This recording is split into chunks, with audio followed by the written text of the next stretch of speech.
Tignan nyo yung daan, oh. Biglang ano siya, L-shape yung daan doon. Ibig sabihin, biglang liko.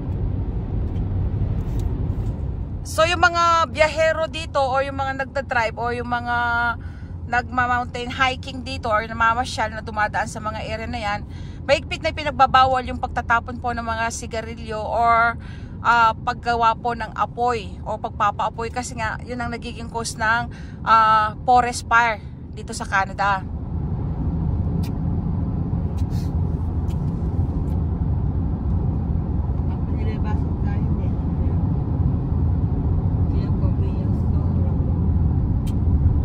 Ito yung mga ano, parang mga hotel for rent, yung maliliit na kubu-kubuhan, parang cabin. So, nasa susunod na destination na tayo ng ating pasyalan. Ito yung kanyang map. Ang tawag sa kanya ay Malign. Pero para sa atin parang sound maligno, no? Pero ito, Maligny or Maligne. Hindi ko alam kung anong pronunciation talaga ito. Malign Valley. Ayan. Para daw siyang canyon. Tignan natin kung ano makikita natin dito. Libre lang to, walang bayad. Ang hirap na tandaan naman ng pangalan nitong pinupunta. Ayun! Malign Valley, ate. Canyon ka ng canyon. O, pupunta tayo sa Malign Valley. Ang hirap pong bigkasin eh. Hindi ko alam kung Maligne or ang hirap bigkasin, no? Ayan. Hindi ko alam kung Silent G o hindi. O. Kaya, ayan. Pupunta tayo doon ngayon. Susundan natin yung trail. Tignan natin kung ano makikita natin dito. Mag-obserba tayo. Tignan man niyo yung mga troso, oh. Hinahayaan lang dito yan. Hindi ginagalaw. Naku, kung sa Pilipinas lang yan, tayong mga Pilipino, magagawa na nating bahay yan. Maniwala ka, o kaya bangka, o kaya bakod. At higit sa lahat, pwede na rin panggatong sa atin yan. Pero dito ho, inahayaan nila yan, bawal damputin yan, o kumuha. Tingnan nyo, oh. Naku, sa atin, makakagawa na ako ng kulungan ng baboy dyan. Yung iba pa nga, pwede ng tirahan yun, bahay. Dito ho, inahayaan lang yan, dito yung bawal kuhanin. Yan, susundin natin yung trail ng Malign Valley. Sabi nila meron daw ano dito, canyon. Ate, ano po ibig sabihin ng canyon? Pag canyon. Ay, ate, tignan mo tong ugat, oh. Tignan yung ugat ng puno, oh. Siguro matandang-matanda. Ayan, tignan, oh. Doon sa ugat ng pine tree yan. Sabi ko na sa inyo, bato itong, ano to, yung mga, sabi ko na sa inyo, yung mga mountain dito, made of stone. Kaya tignan nyo, oh. Yung pinakaloob ng ugat niya, may bato, ate, oh, ate. Ibig sabihin, oh, kumapit lang siya sa bato para lumaki. Ayan. So, ano kayo makikita natin dito? Tara na, sister, daliin mo. Pero nakakarinig ako parang false eh. Alam nyo ba na dito sa Canada, pati mga wildflowers, magaganda. Ayan, tignan nyo. O, ayan, o. Wild rose ho yan. Ang ganda, no? Ano, pag naputol ho yan, natumba, tinamaan ng kidlat or na ano ng hangin, hinaihan lang ho nilang mabulok. Pero sa atin, magagawa natin kaagad na bahay yan, yung mga walang pampagawa ng bahay, yung mga Pilipino. Tayo mga Pilipino, ganun tayo eh. Very... Ate, ingenuity ba yung tawag sa atin? Yung we can always survive. Parang malakas yung resilience natin. Ate, tama ba ako? Resilience? Very resilience tayo mga Pilipino. Kumbaga gumagawa tayo ng paraan para mabuhay kahit sa papaanong paraan. Ganyan po tayo, ayan, oh. Sa mga Pilipino po, magagawa na natin ng bahay yan, panggatong. Pero ang number one na gagawin natin sa mga kahoy na yan, kung ako, panggatong muna kasi makakatipid ako sa gas. Hindi ko na kailangan bumili ng gas.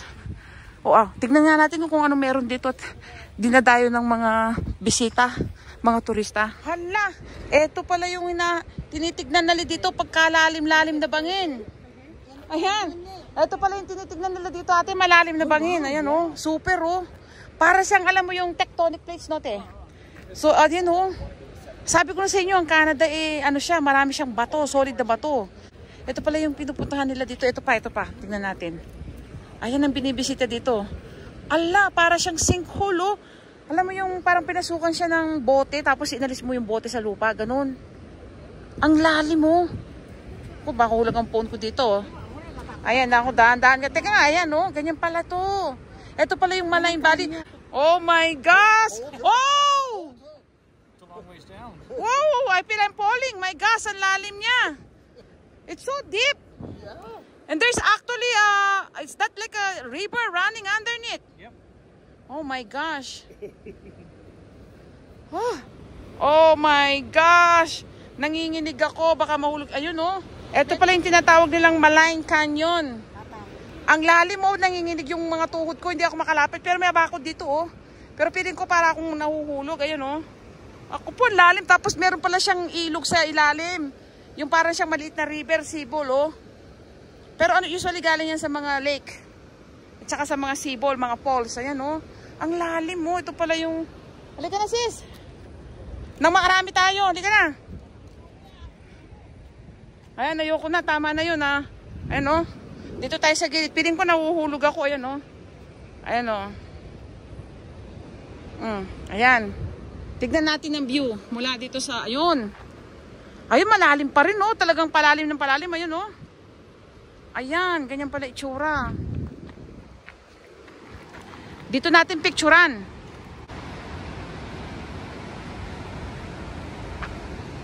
Ayun, naririnig nyo? May ano ho, laguslos ng tubig.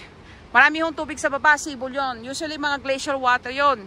Tama ba? Bigkas ko, glacial water. Nakakalimutan ko palagi. Ang ibig kong sabihin ng glacial water, yun yung tubig na nanggaling sa mga natunaw na snow or yellow. Mahaba-haba pa yung trail niya, yung pa oh. Ayan. Ayan na nun oh. Parang alam mo yung sinandok mo yung stone o yung kanin. Tapos, nag-iwan ng bakas. O, ganyan ho ang itsura ng bato rito. Ayan pa o, ayun pa o. Tapos may mga butas-butas. Siguro may mga hayop na nakatira dyan sa pagitan ng mga yan. Ayan o, ayan. So, ang ganda no, ayan o. May mga butas-butas pa nga siguro mga hayop ang nakatira doon. Ako, sasakit na naman ang paa ko nito. Matangkat, mataas-taas na akyatan nito mamaya. Ayun o. Ganda no. So ito pa rin tinatawag nilang Malign Valley. Tapos daw famous for its canyon. Canyon ba yun? O canon? Hindi, canyon. Canyon. Yan. Slangin natin ng konti. Ay, yung panak. Ay, ate! Tutuloy ka pa dyan? Wala. Dahan-dahan na lang tayo. Ang taas pa. O mamayang pag-akyat, dito ka mamamatay ito pag-akyat. Ayan o. Ibig sabihin, matagal na itong binibisita ng mga turista kasi ayan o, naglagay na sila ng bakal o para hawakan. Meron na siyang trail eh. O, ayan o. Ano? Ate, patay tayo dyan. Tingnan mo ito, nakasalubong ko. Ang bata-bata, ang lakas-lakas. Pero na ano yung... yung legs niya. Paano pa kaya ako mamaya pagpanhik? Parang nagdadalawang isip na akong bumaba. Sabi mo, bata-bata nito. Oh. Pero, natigil siya sa kalagitnaan. Ibig sabihin, nangangawit yung paa. E di lalo na akong maedad na. Mario Joseph. Ayoko na yatang tumuloy sa baba. Dito na lang ako. Ayoko nang tumuloy sa baba. Dito na lang yata ako. Nakakatakot. Yung paa ko baka hindi kayanin yung pag-akyat. Hala, ang hirap nito. Tignan niyo yung mga kahoy oh. Ayan oh. Ang kapal no. Talagang gubat na gubat oh. Tapos alam niyo yung pinakalupa niya. Marami siyang moist. Para siyang... Hindi para siyang mga... Alam parang punggus. Diba yan yung pag lumaki ang mga yan. Na-expose sa nagiging halaman yan eh. Damo. Tapos hanggang maging halaman. Hanggang maging puno. Ganyan yung mga punggus eh. Tama ba sa sinasabi ko kung punggus nga ba? Nakalimutan ko ng pangalan yan eh. Ah, moss. Moss nga ba? Hindi ko alam. Nakalimutan ko ng tawag dyan eh. Yan. Yung parang siyang, alam mo yung, di ba yung lupa pag nababasa yan, may parang tumutubong parang mga punggus yun. Hindi ko alam kung anong pangalan, nakalimutan ko na. Yan. So, nako-cover siya ng ganyan. Ang ibig sabihin, very moist yung taas ng lupa niyan. Kumbaga parang fertile na fertile, matabang mataba. So may nakasalubong tayo mga turistang puti, mag-asawa. Tinanong ko, sabi ko sa English, kahit hirap lang ako mag-English. Tinanong ko, ano bang kako meron doon sa baba niyan? Yan yung baba niyan. Sabi ko, kailangan mo pang bumaba at umakyat ka. Sabi ko, sinisiguro ko na worth yung trip. Sabi niya may magandang view daw. Tignan natin, 5 minutes daw. Kasi nakakatakot ng, naku po, masakit ito sa paa. Hanggang dito na lang muna siguro ako. Ayan, makikita mo daw yung mga ganyang view pa uli. Pag bumaba ka pa doon. Tsaka malakas na tubig. Pareho rin naman ang view. Dito na lang tayo. Kasi mahihirapan ako mamaya pag akyat. Patay yung aking mga legs dito. Naku, talagang sasakit yan. Dito na lang tayo. Ayokong habusuin yung aking mga tuhod. Ayan. Ang ganda nga naman ng view, no? Ayan. Dito na lang ako. So hanggang dito na lang ako. May kaunti ka pang 5 minutes. 5 minutes na walk daw pababa pa.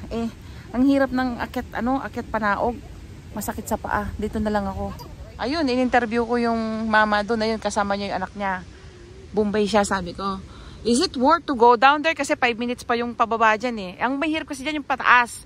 Pag akyat mo dyan, naku talaga yung mga tuhod mo sasakit. Ayokong abusihin yung tuhod ko.